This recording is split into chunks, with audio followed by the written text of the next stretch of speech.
Yo! Na-experience mo na bang tumingin ng streetwear items, for example, sa online or sa mga flea market o basta kahit saan, tapos nagulat ka kasi ang taas ng presyo? Tapos napaisip ka bigla ng ang mahal naman nito, galing lang naman ukayon to eh.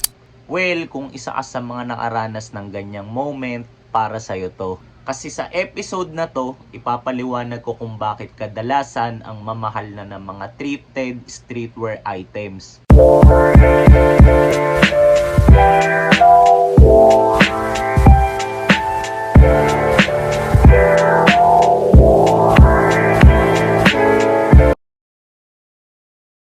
Bago nga pala tayo magsimula, ay Mike Lacson and gumagawa ko ng mga ganitong klase ng content tungkol sa streetwear and welcome dito sa channel ko. Then, gusto ko munang linawin na lahat ng mga mababanggit ko para sa episode na to is manggagaling sa point of view ng isang buyer and seller ng thrifted streetwear items. Shoutout sa pinagbilang ko na ito. Magbebenta tayo ng isang streetwear item. Kasi kahit madalas man ako mag-upload ng mga ukay vlogs ko dito sa channel, gusto ko lang din ipaalam na madalas din akong bumili sa online. And sa tingin ko, importanteng malaman nyo to bago tayo magsimula. Para hindi magmukhang one-sided yung mga babanggitin ko dito, di ba? Mag-a-unbox ulit ako ng isang item na nabili ko online. So ngayon, bakit nga ulit kadalasan ang tataas na ng presyo ng mga thrifted streetwear items? Bale, naglista ako ng 3 dahilan kung bakit. So, ang number 1 na reason is mataas ang demand. Knowing na lalo pang lumakas and lumalakas yung movement ng streetwear, mapalocal man yan or sa international scene, syempre automatic magiging mataas din yung demand para sa mga streetwear pieces. Tapos dahil nga mataas yung demand, nagkakaroon ng chance yung iba't ibang market kagaya ng clothing line pati sneaker industry para magtaas ng presyo. And kasama nga rin yung mga ukayan sa mga gumagawa ngayon yan. So ang nangyayari is domino effect.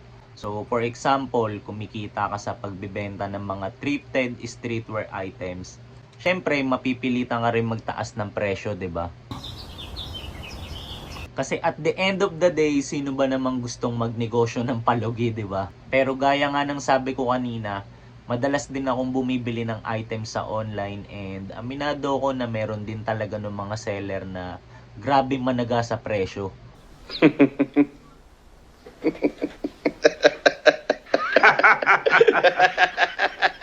Kaya kapag na-encounter ko sila, ang una ko munang ginagawa as a buyer is syempre i-negotiate yung price, lalo na for example kung meron talaga akong trip dun sa mga binibenta nilang items. Pero halimbawa din ayaw magbigay ng last price ni seller, simple lang palagi yung solution ko. Ang ginagawa ko lang is hindi ko na pinipilit. Kasi kapag natataasan ako sa presyo, ang iniisip ko lang palagi is baka hindi ako yung market nung seller. Tapos, move on na agad, di ba? It's not personal, Sonny. It's strictly business. Reason number 2, malakas yung competition. So, nahahati itong competition sa dalawang category which is the buyer and the seller.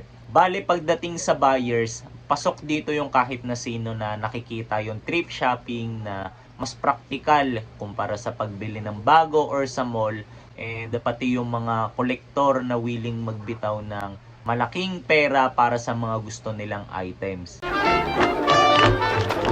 Then, para sa sellers, pasok dito yung mga reseller, yung mga nag-aangkat ng bail, o basta kahit na sinong nakakakita ng opportunity para kumita sa thrifted streetwear items. So imagine, be it buyer ka man o seller, ganyan kalakas yung competition bago umabot sa iyo yung mga gusto mong item.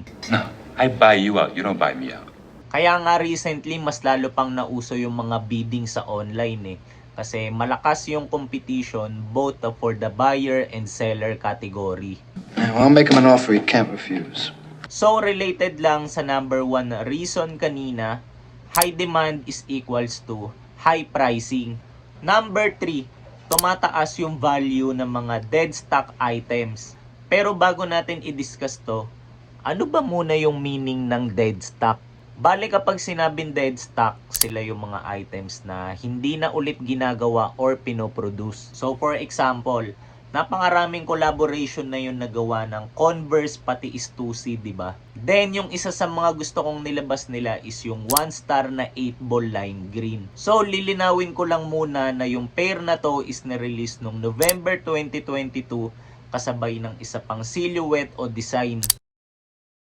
Then, nung nagkaroon ulit sila ng collaboration the year after, bale, 2023, ibang mga designs na naman yung mga nilabas nila and hindi na nila inulit yung mga nagawa nila sa previous collaborations. Tapos sa tingin ko, ganyan lang lagi yung gagawin nila kasi so far, wala pa naman silang nireproduce kada may collaboration sila eh.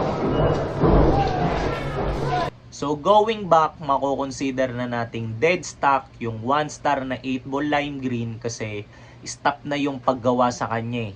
Don't stop taking action, all right? Kumbaga, ginawa lang kasi talaga siya specifically para sa collaboration release nung November 2022. So kapag stop na yung paggawa sa isang item, syempre hindi mo na siya basta-basta makikita or mabibili sa mall or kahit saan, 'di ba? Mike is right. Kaya dito na pumapasok yung concept ng exclusivity o rarity na ilang beses na ngang nangyari recently, lalo na sa mga vintage items na yung iba umaabot pa nga sa 4 to 5 digits yung presyo. If you don't mind me asking, ano yung pinakamahal na piece of clothing that you guys have sold? Nung time na siguro kami, na nagla-live auction ng pandemic, a shirt was sold around like 6 digits ata. 6 digits. What shirt was this? It was a Bjork shirt ng time na yun. Oh. Yeah, Bjork. Was it a highly collectible item? Yeah, it was ng time na yun. How much was the starting bid? It started at piso. No way! Yeah. Yeah, so mostly we try to, ng time na yun. It creates excitement. Yeah. Oh my There's gosh, a bit that's of so that. crazy. Yeah. Piso to 6 digits? Yeah.